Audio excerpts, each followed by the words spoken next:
My throat closes up, my palms sweat, it's awful. He saw his shyness as this giant wall he couldn't climb. He tried to just get over it, as some well-meaning folks had told him. That's like telling someone with a broken leg to just walk it off. It doesn't quite work that way. So we talked.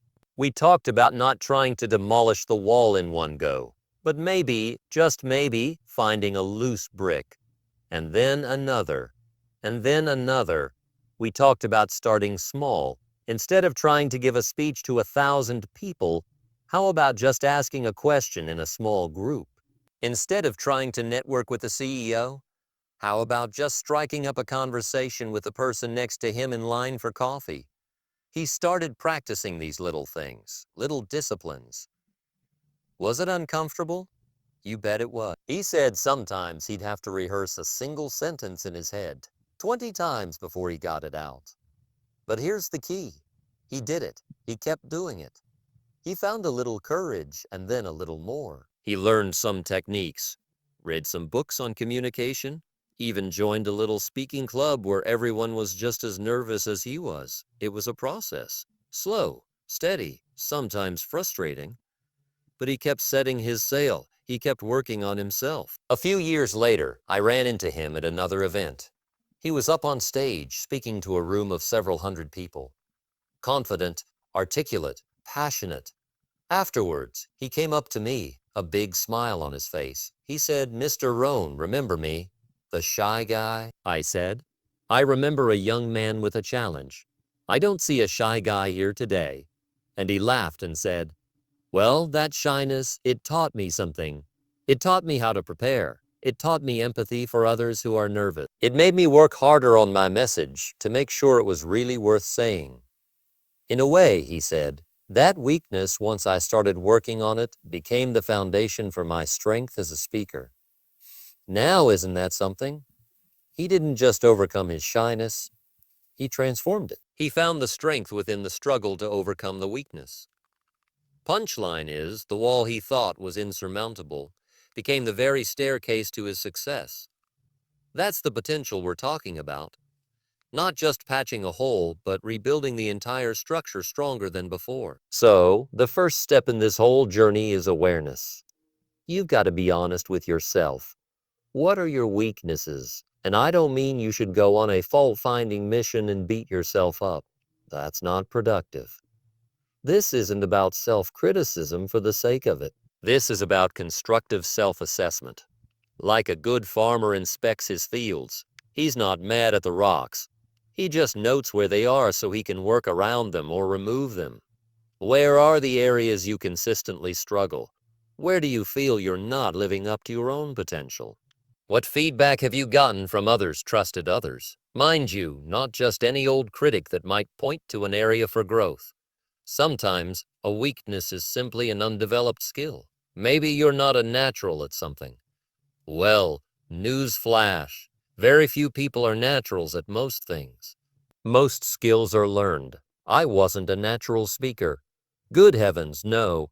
My early attempts were, shall we say, less than polished. But I wanted to share my ideas, so I had to learn. I had to practice. I had to get better. It was a skill I needed to develop. Maybe your weakness is disorganization. That's often a set of habits and systems that haven't been learned or implemented. Can they be learned? Of course. Procrastination? That's a habit too, a response pattern. Can it be changed? Yes. Sometimes a weakness is a matter of temperament or personality. Maybe you have a quick temper, like my friend who used to say his fuse was shorter than a mosquito's eyelash. Or maybe you're overly sensitive, and you take things too personally. These can be trickier, can't they? We've got to understand that growth and comfort rarely coexist.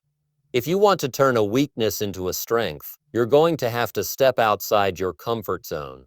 That's where the work happens. That's where the change takes place. It's like exercise. If you only lift weights that are easy for you, your muscles don't grow. You've got to stretch yourself a bit. Feel a little strain. That's what stimulates growth. And it's the same with our character, our skills, our habits. I remember when I first started my own business. I was good at some things, but I was, shall we say, less than proficient at keeping detailed financial records. Numbers and I had a bit of a strained relationship. I could make the sale, I could motivate the team, but when it came to spreadsheets and balance sheets, my eyes would glaze over. For a while, I just sort of muddled through. I told myself, I'm a big picture guy, not a detail guy. Sound familiar? We all have our little excuses. But then things started to get a bit messy. Opportunities were missed because my financial picture wasn't clear. I was making decisions based on guesses, not facts. And one day my mentor, Mr. Schoaf, he sat me down. He didn't scold me. He just asked some very pointed questions. And I realized this wasn't just a minor inconvenience. This weakness was threatening to capsize my entire ship. So I had to make a decision. Was I going to let my discomfort with numbers limit my success? Or was I going to roll up my sleeves and learn? I chose to learn. I hired someone to teach me the basics. I bought a book on accounting for small businesses. Can you imagine me reading an accounting book? I thought my head would explode. But I read it. I asked dumb questions. I practiced. I set up systems. Was it fun? Not particularly, not at first. Was it necessary? Absolutely. And you know what happened? Over time, not only did I get competent at it, but I actually started to see the value, the power, in understanding those numbers. It gave me more control. It enabled me to make better decisions. That weakness, my aversion to financial details, once I tackled it, became a tool that helped me build a much stronger, more successful enterprise. The punchline? The numbers I used to run from became the numbers I could count on to build my future. So don't let the initial discomfort deter you. Discomfort is just a sign that you're learning, that you're stretching, that you're growing. Embrace it as part of the process. Every master was once a disaster. Every pro was once an amateur. They just didn't quit when it got uncomfortable. They didn't let their weaknesses call the shots. They decided to become the master of their own development. And this brings us to the power of a new philosophy.